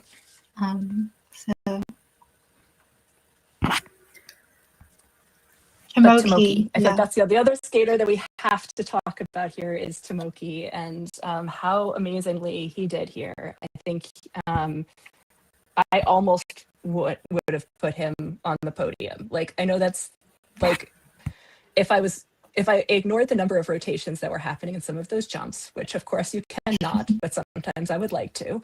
I thought he did a really amazing competition and made such a good case for himself. Like, I definitely had not had him, on my radar as high on that list. Like, he's always, there as a possibility, but he's never been consistent. So then to see him have this, it's really great. And to see him be so, like, he really looks confident. Yeah. He looked well prepared. Any other skaters? Any other comments we want to comment on? I want to say just a quick, Litvin serves 2 programs being based off films that are questionable and kind of violent. I don't know why that's the avenue they've chosen, and I don't know if I'm a fan. Is my comment. That's a very good comment. He always chooses the weirdest takes. Yeah. I do not understand. It feels like they found a niche, and I'm just sticking with that, but I'm not sure why. It's also because he does not speak English, or at least not much English, and so I feel like he remains like somewhat mysterious to me, as opposed to many other skaters who I either have spoken to myself or I've read a lot of Japanese media coverage of. He remains a little bit of an enigma. Yeah. Plus, what the kinds of programs you choose emphasizes that. So definitely an interesting character here.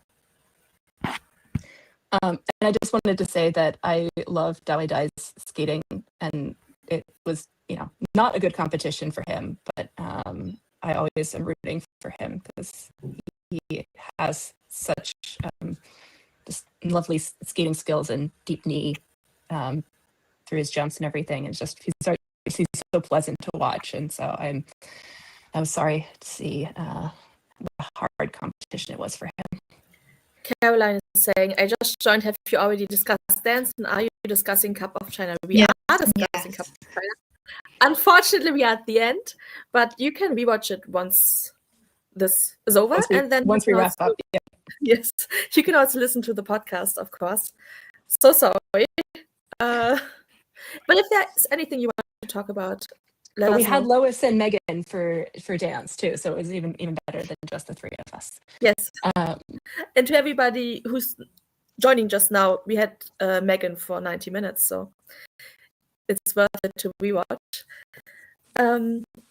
What I do want to talk about, because I didn't want to talk about it in general during the competitions, what was up with that bomb plushie? What the hell?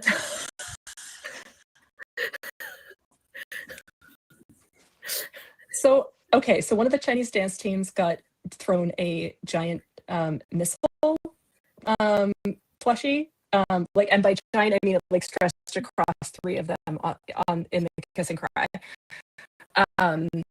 Which I guess from comments I've seen on Twitter seems to both be yes and also a really common toy for children. All of which is people say that skating is not political. Yeah, interesting. And in general, with the Olympics being a sign of peace, and we are being in an Olympic season, what the hell? I just saw the picture, I was like, Yeah. Why does it always have to be ice dance? That's a very good question. And Daniel is saying, I do not know what ICBM is. Intercontinental ballistic missile. Yeah. Like we are getting banned from YouTube. That raises more questions than it answers for me, though, I have to say. Like, just because it's normal does not make me like, yeah. It's so strange. Yeah, and also, let's not even go into that. Please, no. I wanted to address it because it was all over my Twitter page. I was like, what is happening? So I'm glad.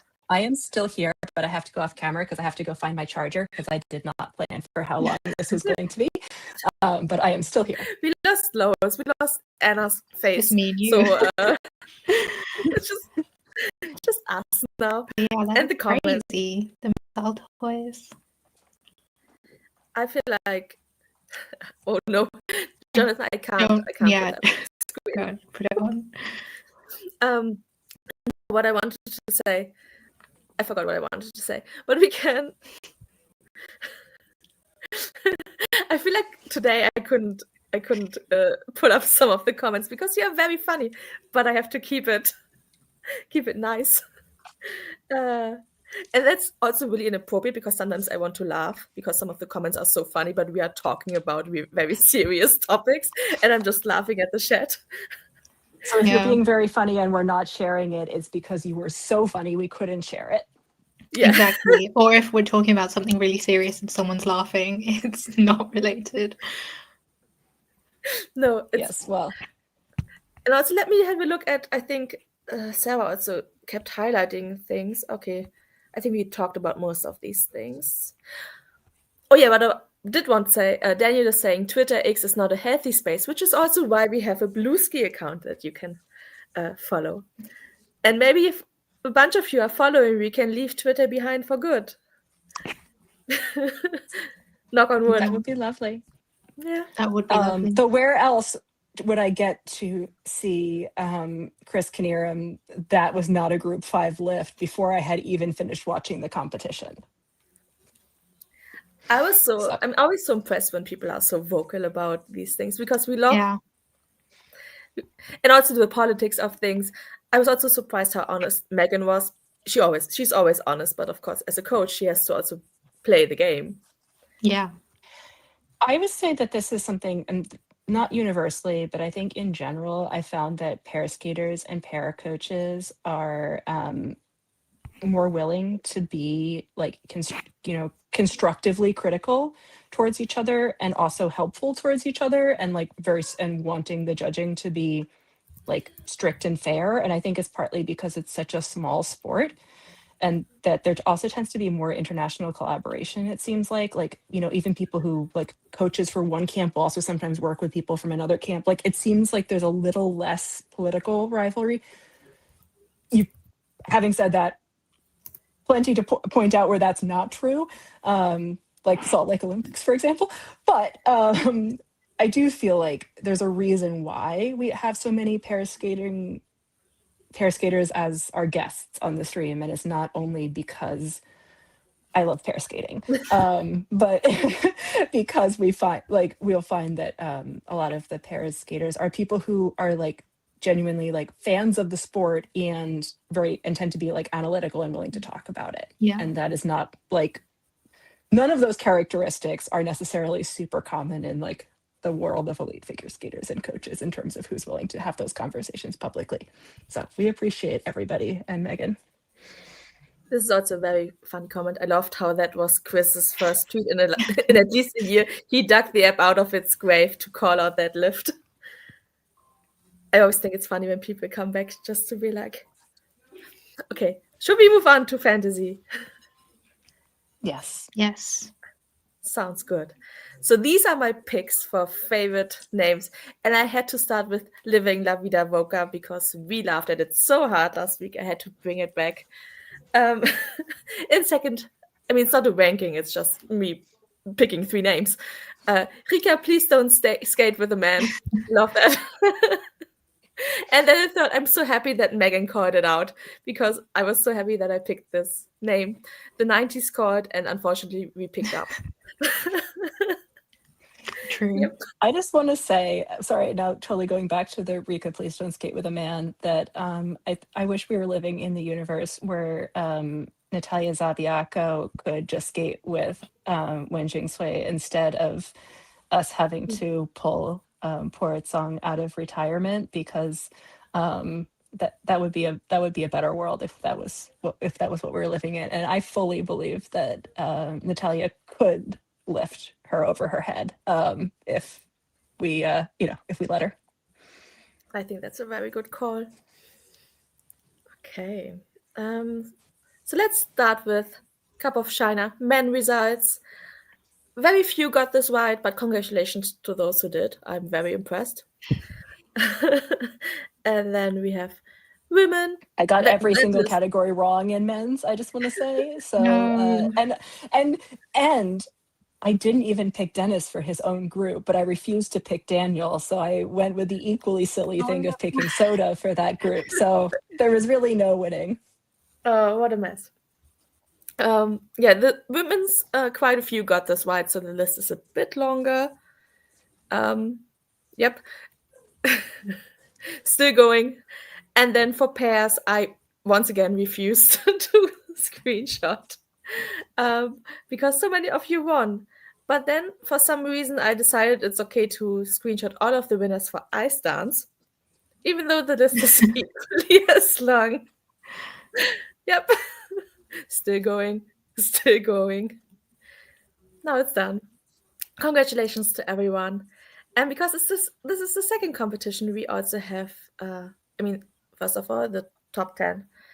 Congratulations to the Vogue Minions against Guns. And Wally Skating Queen, who won. Yeah. And because the second competition, we also get the overall scores. In the first place, we have... Okay, these are our first places. I'm extremely impressed how many of you apparently got the same score in men. I don't know how that's possible. Reverse alphabetical order. Yeah, it always depends on my mood. If I sort it by A to Z or Z to A. And then women overall, at the moment, a lot of even scores. A lot of the same scores. This will change. Oh, pairs, once again, a lot of people are getting the full score at the moment. But again, this will probably change. And if you keep submitting every single week, then you have a higher chance of scoring very high. And this is ice dance overall. Also, a lot of wins. And then overall score, bring back the waltz. Congratulations. You are currently in first place. Yeah. This is the theory. If you win, maybe you'll get the petition to the ISU or something. We will try our best if you win to make it happen. As if we have power. We can always put it out in the universe. Yeah. So yes, I think that's it for today. We are almost hitting 2 hours. Next week we're going to Canada. I mean, we're not. Our minds Grand Prix are. will be in Canada. Yeah, exactly. I forgot the still part not where in we my are. time zone, but it's better. Yeah. I forgot the part where we are previewing next week. We should do it now. I have no idea who's going to be in That's what Canada. I was trying to.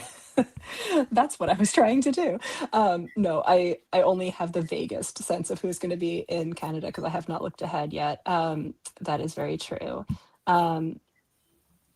But I know that Laura Naki will be in Canada because I remember thinking that was. I was glad that she was not skating, having to do a back-to-back like all of the Italian pairs did. But I am pulling up my cheat sheet here really quick, just to say for Canada, I think in some ways the most interesting things will be the Canadians,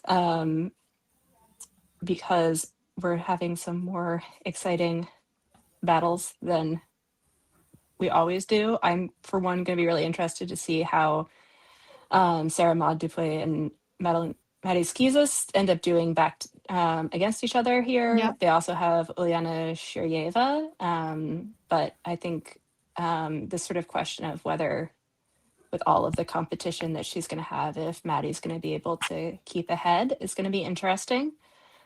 We also get Ami Nakai again.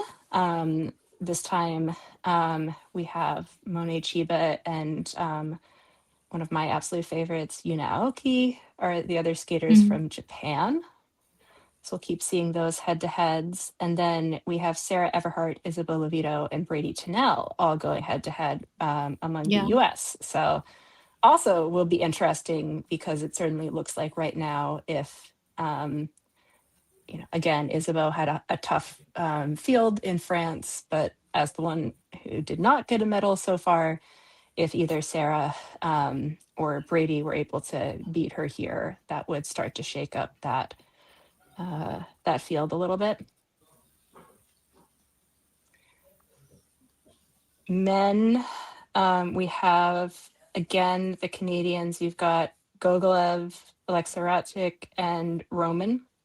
We've got Nikolai, Imola, Nika Gadze again against each other. It'd be interesting. We've got Cow, who hopefully will be in better shape. Fingers crossed, yeah. We can see if Tomoki is able to repeat this week. And then, of course, we have we've got Kevin Amos, Alexander Slevko, and then we have Ilya as the presumptive winner here. So I almost don't mention it because the more interesting pieces are about what else is going to happen in terms of who might get a medal there. But again, as I'm looking at this, for me right now, and this is partly the Olympic season of it all, I feel like so many of the more interesting battles are the intra-national battles within. Just to wrap up, so pairs, you've got the 3 Canadian pairs, but what I think is going to be interesting here will be seeing Deanna and Max against Minerva and Nikita. And then you also have, it's a pretty strong field overall. You've got the British, Polish, Swiss, and then it'll be interesting to see how Ellie and Danny are looking at this point in the season. And then dance, I think the big story here, we've got the season debut for Piper and Paul.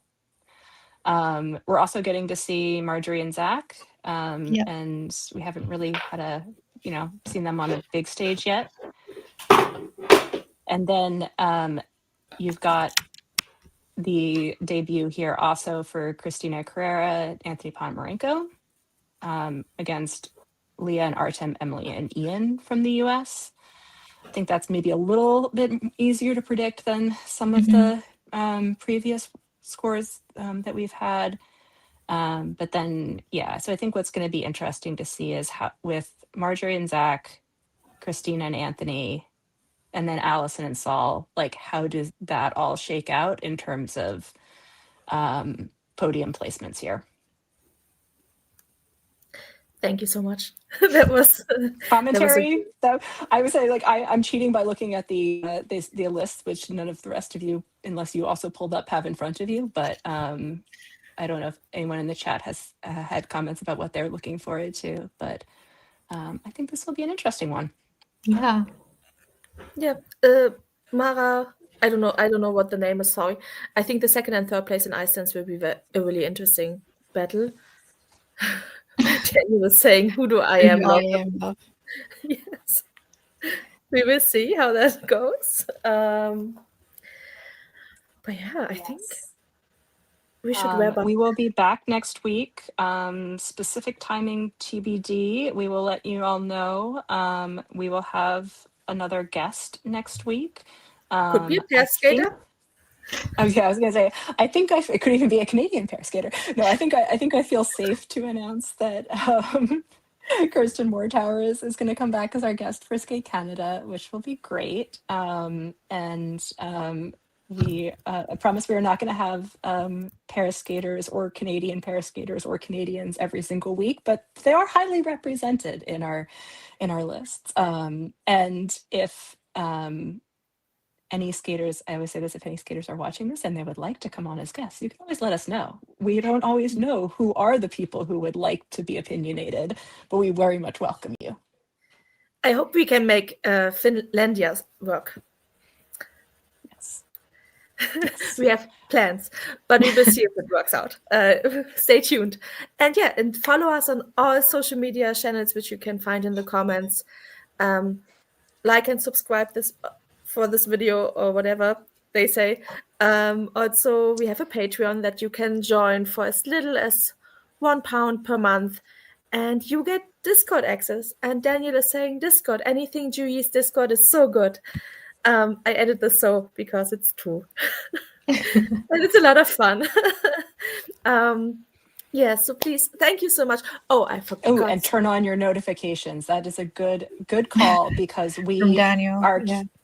Yes, thank you. Because we are a little chaotic in our scheduling as usual because we have to accommodate a lot of people's schedules and the guest schedules, and the Grand Prix are at different times every week. In time zones. Yep. So we appreciate everyone who comes on live and everybody who also watches after the fact. And we especially appreciate Adam Reisinger, who's in our producer tier on Patreon. Yeah, special shout out to you. Thank you so much. We forgot last week. We are so sorry. We really appreciate him so much because the other day they also shouted us out on Bluesky and Twitter, I think, and that was really nice. And we are very happy about that. So thank you. But yeah, turn on notifications is a smart point. And also, if you are on the Patreon, we will also remind you of fantasy skating schedules and when to submit. And overall, I think you would really enjoy joining the Patreon. And this will get released as a podcast as well, but if you already watch it, you don't need to listen to that. Bye. Have a lovely Sunday. Bye.